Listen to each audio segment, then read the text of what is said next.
enchaîne tout de suite. Bonjour à toutes et à tous et bienvenue sur la chaîne YouTube du Journal du Real. Petit débrief à chaud là tout de suite. Là, le huitième de finale retour de Ligue des Champions face à Liverpool vient de se terminer. Victoire d'1-0 des hommes de Carlo Ancelotti. Je suis accompagné de mes deux compères. Pablo à ma gauche, comment ça va? Ça va et toi? Très bien, très bien. Elliot à ma droite. Impec. Impec, voilà. L'équipe de boxeurs, on est bien. À 3 sur le canapé. Un classique là, un classique le canapé en ce moment. On va essayer de faire court, concis de façon, mis à part le fait un peu qu'il y avait des craintes, remontada, pas remontada, Liverpool, le poids de l'histoire, etc. On a eu un match plus que maîtrisé de la part des hommes de Carlo Ancelotti, du Real Madrid. Voilà, victoire 1-0, 6-2, score cumulé. C'est quand même une sacrée démonstration de force de la part du Real Madrid. Allez, premier ressenti tout de suite, Pablo, sur ce match retour là, c'est maîtrisé? Non, maîtrise totale. On a regardé le match ensemble, je vous l'ai dit dès le départ. J'ai vu l'équipe entrer dans la partie vraiment très serein. Et ça sentait que voilà, ils n'avaient pas non plus faire de bavure, contrairement à Chelsea l'année dernière, où le match était beaucoup plus compliqué. Aujourd'hui, voilà, tu voyais que l'équipe savait ce qu'il fallait faire. Ils ont pris le ballon quand il le fallait et ils ont essayé de créer, mettre du dynamisme dans le jeu, de trouver la faille le plus vite possible. Bon, ils l'ont pas fait, ils ont trouvé là-bas, il y a eu des frappes, etc. Liverpool aurait pu marquer aussi. Mais finalement, voilà, deuxième mi-temps plutôt tranquille. C'est eux qui d'ailleurs se créent les occasions les plus franches, notamment Valverde, le face-à-face raté. Et après, voilà, tu as ce but de Benzema qui ponctue la soirée. C'est le match et la confrontation. Donc voilà, on maîtrise. C'était un match agréable, Elliot. C'était un match quand même avec une certaine intensité. Oui, il n'y a pas eu la folie espérée de la part de nombreux fans de foot. Parce que Liverpool n'a jamais réussi à vraiment ébranler cette défense du Real, à amener ce sentiment de on peut le faire, parce que le Real a maîtrisé son sujet globalement. Toi aussi, tu es d'accord que voilà, c'est une victoire concrète du Real Madrid ce soir? Ouais, et puis c'est le Real Madrid en fait qui a rendu Liverpool brouillon. C'est-à-dire que j'en ai un peu marre de ces discours où parfois on loue le perdant en mode c'est de sa faute, il fait un mauvais match. Ouais, d'accord, ok, mais c'est le Real Madrid qui a fait un bon match. Le Real Madrid a fait un bon match, et c'est surtout que lorsque le Liverpool a été vraiment dangereux, le Real Madrid a bien défendu. Et ça franchement, c'est à noter parce que on a parlé ensemble durant le match, effectivement, Rudiger. Gros match, hein? Top. Gros match, Rudiger, ce soir. Et j'avais envie, là, un peu, voilà, globalement, qualification, quart de finale, c'est un peu de se focus sur des performances individuelles rapidement. Moi, je sais que, voilà, dans les notes, j'ai souligné la performance de Camavinga. Pablo, il y a un autre joueur. Je n'ai pas lu d'ailleurs encore, mais... Il faudrait qu'un jour, tu lises les notes.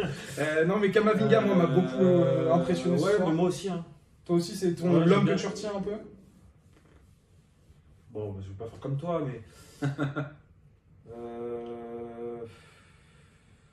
C'est dur parce que finalement. T'as Rudiger qui fait un top match, ouais, Nacho très solide aussi, Militao très bien, Courtois impressionnant en première période, des parades décisives. En première période, important. Oui, l'arrêt sur Darwin Nunez et. Les deux arrêts, l'horizontal, le face à face. Allez, je dirais Nacho. Nacho fait un match incroyable. Un bon match, un très bon match. Ouais. Comme souvent. En ce moment. Comme toujours. En ce moment. Comme toujours. Nacho, Camavinga. Allez. Vini parce que il aurait pu ne pas être impactant et finalement en fait il a su être constant sur toute la rencontre. Ce canapé, on adore. On va se mater en plus. Vini. Ouais vraiment parce que il aurait pu pas forcément disjoncter mais il aurait pu passer à côté. Finalement il n'est pas passé à côté du tout. C'est lui qui a été à l'initiative de pas mal de situations. Ouais. Il a tenté des choses qui ont été très intéressantes. Il y a ce milieu de terrain quand même là du Real qui est Toni Kroos, Modric, c'est vieillissant, il faut passer à autre chose, etc. Qui a dit ça?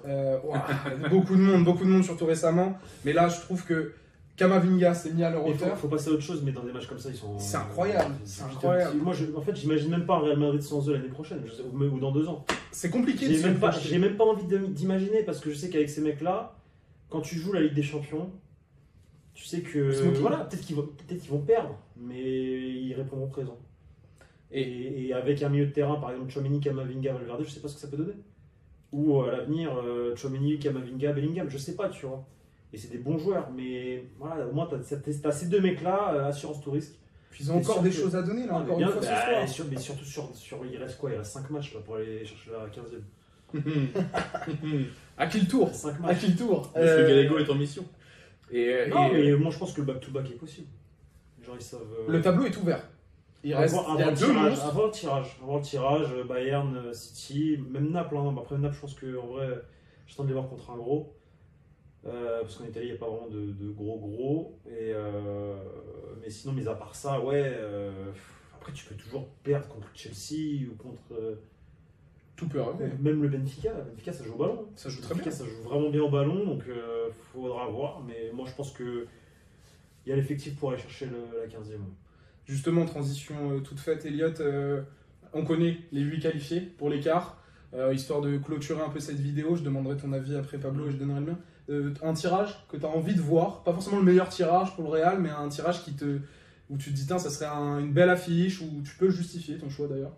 Le problème, c'est qu'est-ce que je laisse l'affiche à laquelle on pense à Monsieur Gallego ou non, mais je vais lui laisser parce que par respect.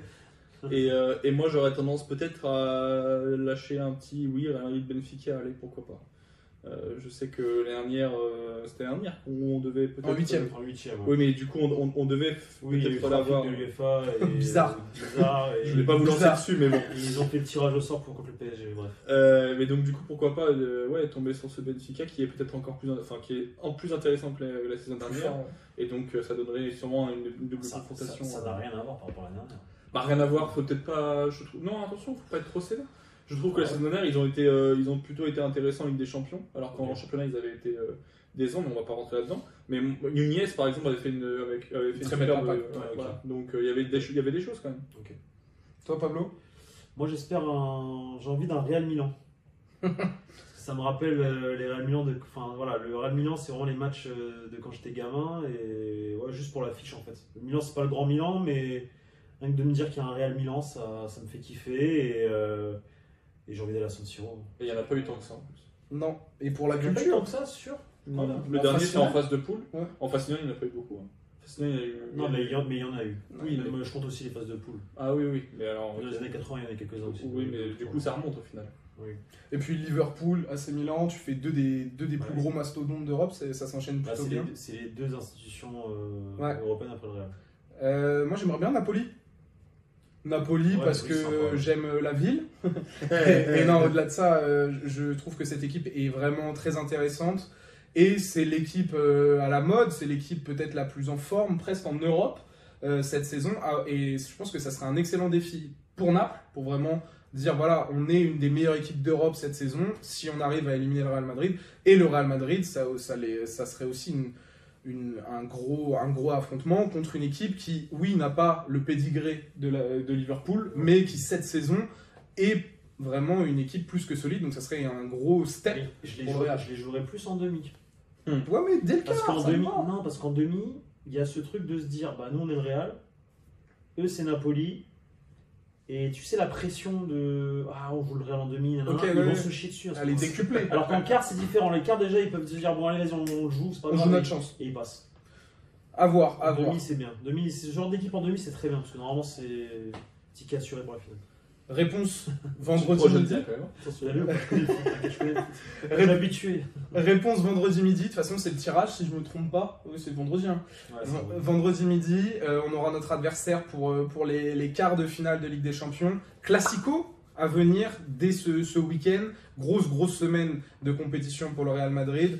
Merci à tous de nous suivre quotidiennement, hebdomadaire, mensuellement, peu importe, sur le journal du Real. On continue d'essayer de vous fournir d'être au plus proche de l'actualité pour vous et de vous fournir les meilleures informations et les meilleures vidéos débriefs dans un canapé, tout simplement. Les meilleurs avis, tout simplement. Alors, abonnez-vous, mettez-nous en commentaire ce que vous avez pensé de ce match et peut-être votre homme du match ou votre tirage favori pour les quarts de finale. Et puis, on se retrouve très vite sur la chaîne YouTube Journal du Real. Ciao. Et dites en commentaire si Victor il présente bien ou pas. Sinon, il arrête. Ciao.